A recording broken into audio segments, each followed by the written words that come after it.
The Backrooms operates without the moral logic of a traditional horror story. No ghost haunts these halls, and no divine force built this labyrinth to punish the wicked. It exists as a neutral physical error. In video game terms, this is no-clipping.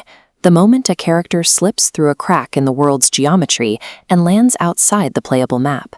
The Backrooms translates that digital glitch into reality. When a person falls out of bounds, they land in a liminal space, an endless expanse of hallways and transit zones designed for people, yet devoid of human presence. This anomaly functions like the universe shuffling a corrupted archive. It attempts to replicate human environments, the yellowed wallpaper, the damp carpet, the hum of fluorescent lights, but it fails to grasp their purpose. You find staircases leading into solid ceilings and floor plans that defy the laws of physics. This defective duplication extends to biology, creating still lives. These entities possess the outward shape and posture of a person, but they lack the spark of memory or intent. They are hollow imitations of life, assembled by a force that understands form, but not consciousness. The anomaly absorbs entrants by reflecting their inner state back at them. Rather than chasing a victim, the environment amplifies the occupant's own psychology, turning their internal world into a physical landscape.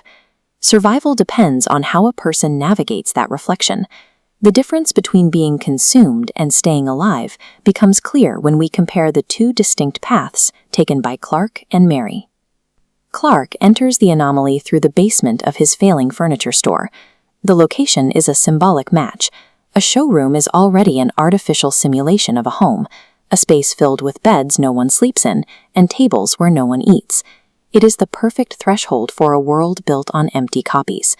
Clark is a man defined by resentment.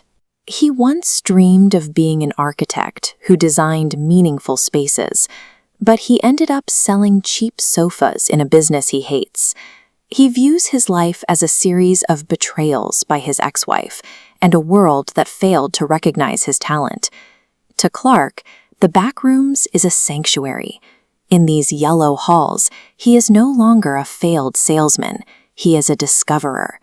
The labyrinth acts as an echo chamber that vouts his victimhood, shielding him from the responsibility of his real-world failures.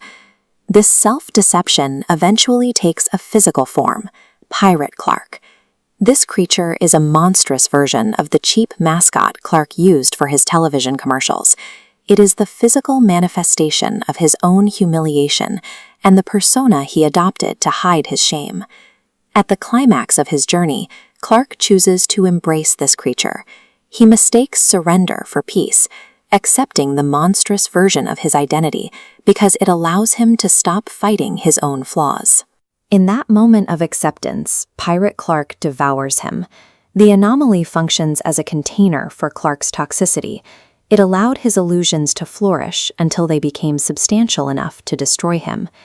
Mary approaches the anomaly with a different history. As Clark's therapist, she has spent her life analyzing the mind, but her resilience comes from a childhood home that felt like a prison.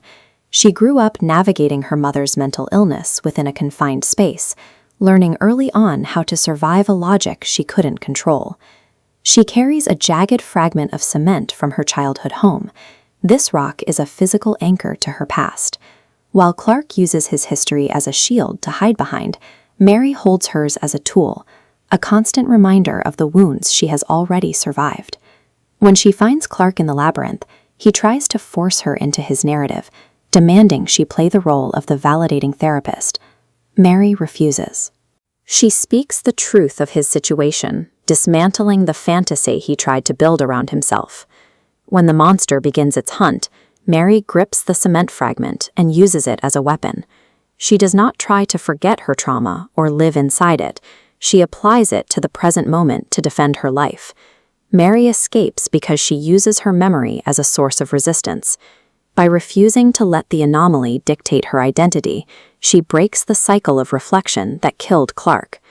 Mary's exit from the yellow halls leads directly into a new form of confinement. She is captured by Async, a scientific institution that views her survival not as a human victory, but as data to be harvested. Async operates with the belief that this psychological anomaly can be measured and exploited like any other natural resource. They are busy imposing a red measurement grid over the hallways, ignoring the fact that the space responds to human trauma, not physics. The film concludes with a disturbing duality. In a sterile interrogation room, the real Mary answers questions for async scientists.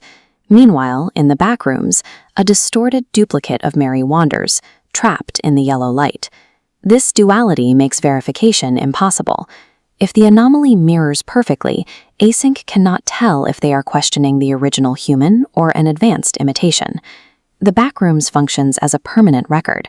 Even if the body leaves the labyrinth, the anomaly retains a duplicate of the identity. A piece of the person remains trapped within the carpeted walls, ensuring that once the space registers a life, it never truly lets go.